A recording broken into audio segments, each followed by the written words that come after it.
Hello, welcome back to the channel, Cali Legends Media. Today, I guess you get a twofer, okay?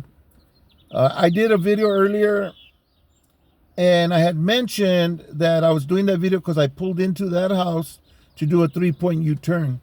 And I got a little flashback when I pulled into that driveway, and that there was another house. It was actually an apartment right across the street. Both houses, or both locations, were places that I spent a lot of time, did a little business, messed around a little bit, and these stories came back to me, and I thought I'd share them.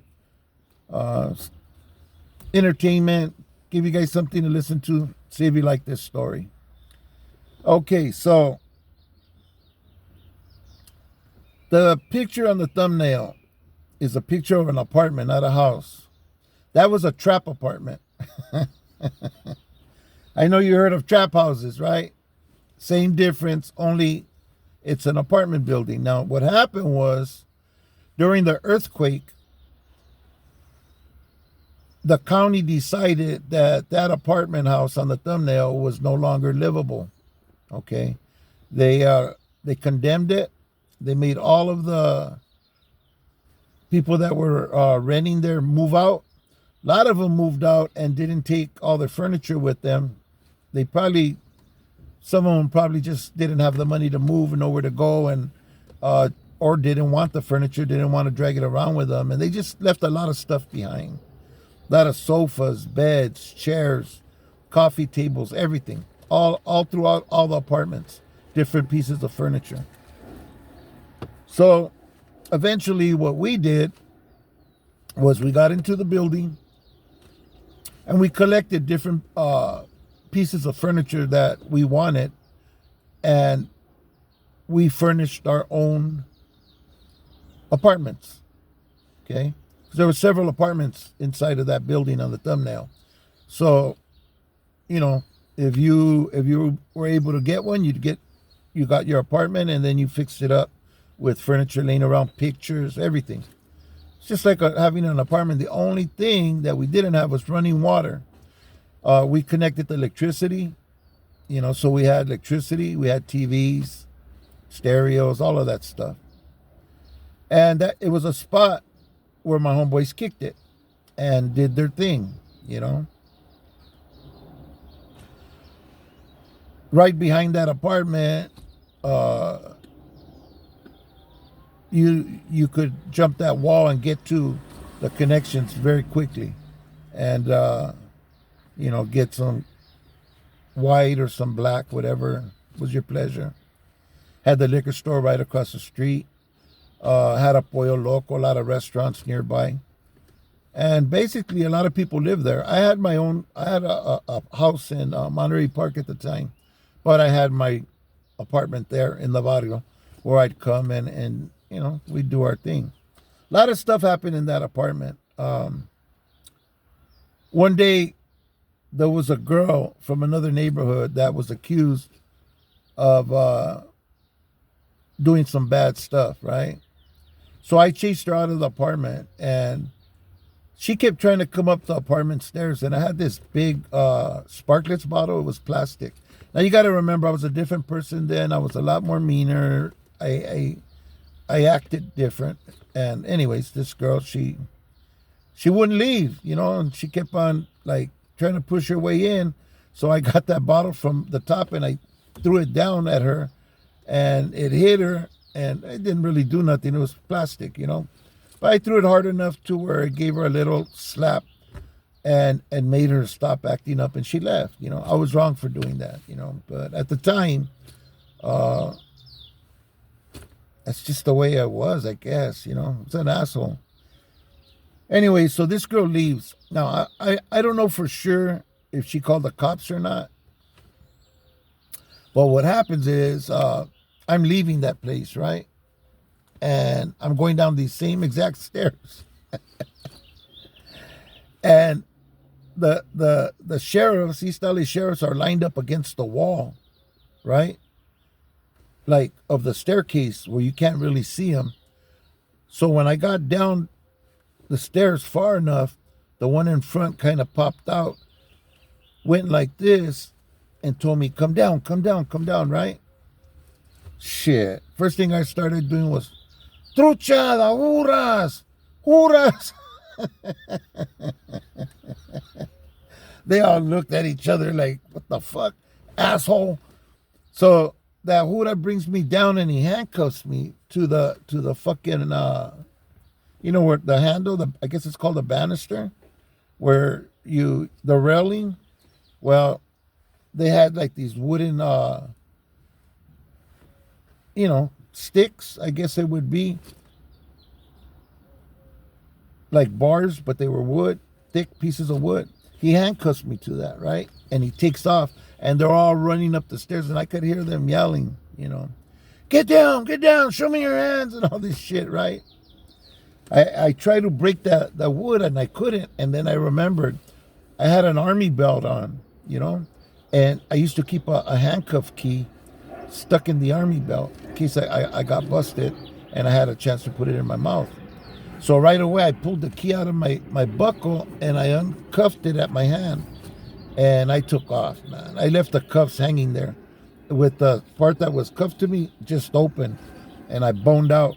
He had never asked me my name or nothing, you know. They were trying to be quiet, and I'm out here yelling, trucha, ahí viene la placa, hey homie, hey, the juras, the juras. Anyways, man, they ran up there, they did what they did, and I boned the fuck out of there. Anyways, what ends up happening is they made everybody leave, okay? And they boarded up our entrances and everything. They closed everything back up. They had some construction people come down, maybe the property owners or somebody, I don't know. But they boarded it all up. And the next morning we unboarded it and we were back in, you know. And yeah, we managed to keep that place going for quite some time. I had went to one time to one that Ford had right on the other side of Whittier, and it wasn't an apartment. It was a house, actually, like you could say a duplex. They were duplexes, you know, a bunch of them connected in like different patterns, you know, and yeah, I went in there one day, man, and there was a gang of homies in there from Ford, and they had bunk beds, and they had it hooked up, you know, but I think they were renting that place. I'm not sure. I can't call it, but they had it hooked up, and they had bunk beds where several homies were staying there, and all the beds were made up real nice, you know, had sarapes, and, you know, they had different pictures on the walls, you know, their pillow with a paño, and, you know, they had it hooked up. We had a lot of those in the neighborhood.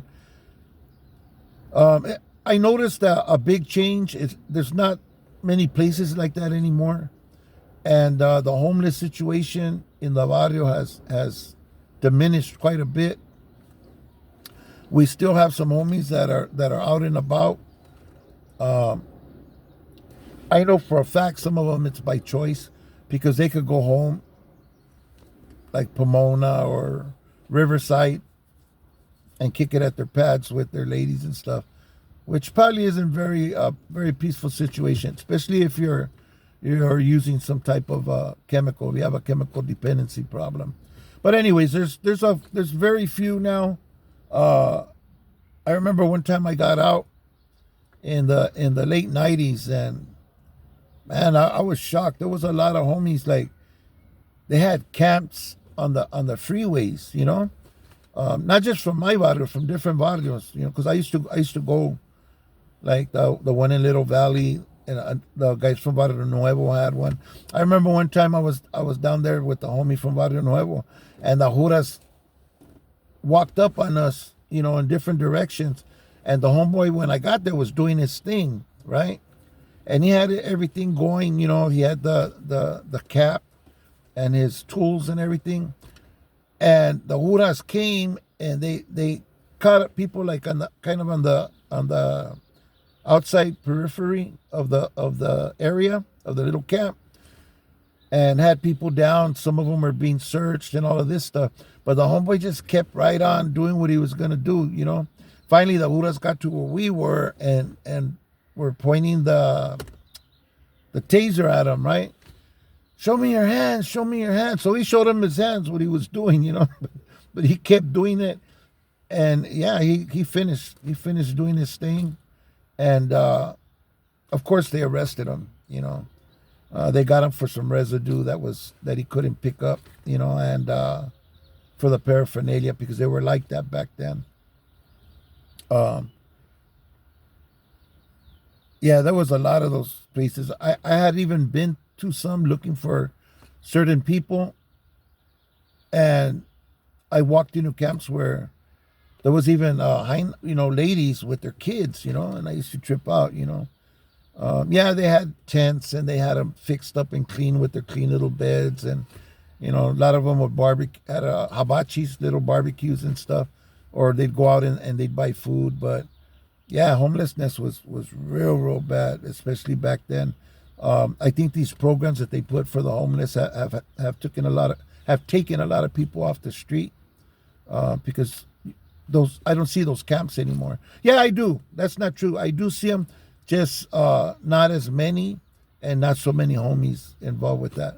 A lot of them got apartments now, little housing apartments, nice ones, because now they give you, when you get an apartment, they give you furniture, give you new sofas, coffee tables, they buy you new refrigerator, stove. They hook you up. If you're eligible and you go through the steps to get a place, in the end, you end up having a nice, clean. Some of them are new apartments. If they're not new, they're nicely renovated, and they give you your own furniture, brand new. So big change now in the homeless situation. But yeah, I remember when they homies would be on the freeway too, and the trap houses. I'm not gonna say we don't have them anymore. They're just different, and they're used for a different purpose. And there might be a couple of homies that are working there that might stay there, but it's not like before. Before they were just, it was different. It was different. Anyways, that's all I'm gonna say on that. Anyways, this is my video. I just thought of sharing that story because of that damn U-turn I did. I just started laughing and remembering all the shit that we went through growing up in the neighborhood. A lot of it had to do with finances, that put us in those situations. And a lot of it was by choice, because like I said, when I was staying in that apartment, I had a house in Monterey Park with my family, but I came down to my spot in the barrio and I did what I did there, and some people, they lived there, that was their spot, some people went there, to get high, and of course if they did, they had to leave something for whoever's house you were using. And how those of you who know how it works, but like I said, I don't see those places no more, at least not in the couple of barrios that I frequent, you know what I mean? And it's a good thing, obviously things have changed, for the better. Anyways, this is my my twofer for today, my second video. Hope it was entertaining, informational, just a little snapshot of time, and back in the hood, back in the days. Anyways, thank you for watching.